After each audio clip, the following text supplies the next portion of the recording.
Okay, today we're going to be talking and demonstrating. Today we're going to be here. Oh, this could be bad. That's okay. Just anytime. All right. So today we're going to go over the in-tensegrity walking pose. It's a culmination of many of the principles and the practices of our foundational movement practices. So what we're going to be starting with is from a standing position. I'm going to check with Dr. Nakaseko here, and when I can push him back, it means that the weight is coming up, not down. So take a step back with one foot, just a small step back. Put your weight over the foot, put the other foot next to it. And now when I engage him, now we really have the weight going down into the ground, and as we've talked about in our dynamic tension and in our tensegrity, when you get the weight into the ground is pushing back. Now we want to take that into action and give it some opposition and give it some challenges so that we can start to really leverage this grounded, stable position. So what I want you to do is take a step forward with one foot, just a small step forward, put that foot down, keep the knee straight, put your weight over that, and then kick this leg back further. Good. Now, we always want to make sure that the heel is behind the foot so that it's not a stable leg. We want it to be rotated in and forward.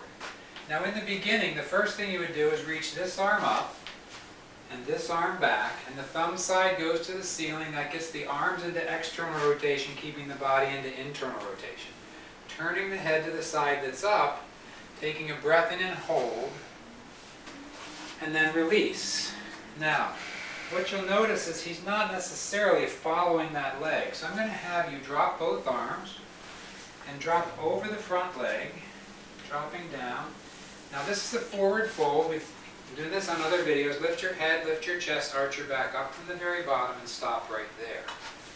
Check to make sure that the front knee is straight, the back knee is straight, the back hip is straight.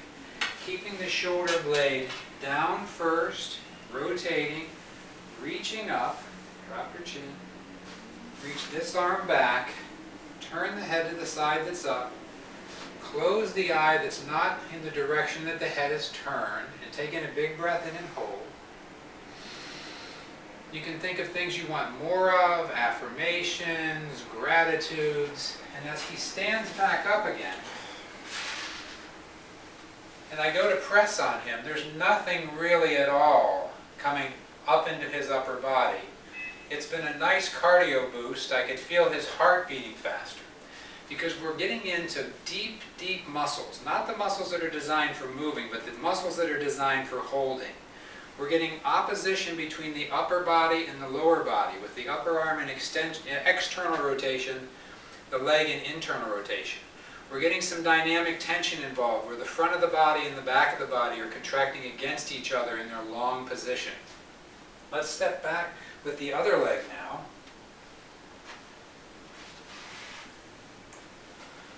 We want to bring the front knee close to vertical, keeping the back knee straight. Just fold over first this time. Lift your head, lift your chest. Stop when you're in line with the back leg. Check the front knee. Check the back leg. Shoulder stays down. Arm externally rotates, reaching up. We want the shoulders to stay parallel, the hips to stay parallel. Take the tailbone down and back. Keep the back leg locked and straight. Turn your head to the side that's up. If you forget, think smell the pit. Take a breath in and hold. Knee forward a little bit. Back leg back. Grateful and thankful. More of what you want. A vision for your life. Stand up. Now notice that his head is back over his body. The system is very stable. I'm pushing really hard, and nothing about him wants to come up to defend. It all wants to push into the earth. Now, for every action on the planet, there is an equal and opposite reaction. So as I push on Dr. Nakaseko and his body stays grounded, the ground is actually pushing energy back up through. Much better than trying to take care of it ourselves with muscles and tightness.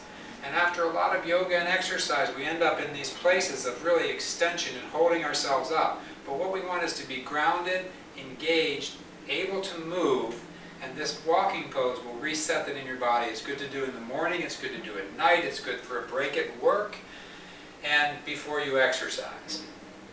It's a cardio boost, it's a brain opener, it's a body-mind centering process, and I think you're going to love it.